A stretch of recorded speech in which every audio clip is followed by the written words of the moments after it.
آپ صلی اللہ علیہ وآلہ وسلم نے فرمایا، جو تم سے تعلق توڑ دے تم اس سے تعلق جوڑو، اور جو تمہیں محروم کر دے تم اس کو عطا کرو، جو تم پر ظلم کرے تو تم اسے معاف کر دو۔ آپ صلی اللہ علیہ وآلہ وسلم نے فرمایا، تم میں سے سب سے اچھا اور پسندیدہ اور محبوب شخص وہ ہے جس کا اخلاق سب سے بہتر ہو۔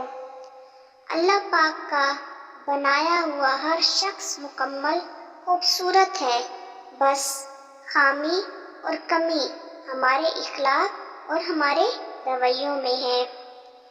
دنیا کے ہر میدان میں ہار اور جیت ہوتی ہے، لیکن اخلاق میں کبھی ہار نہیں ہوتی اور تکبر میں کبھی جیت نہیں ہوتی۔ اختلافات پر صبر کرنا اور دوسروں کو برداشت کرنا ہی سب سے اچھا اخلاق ہے۔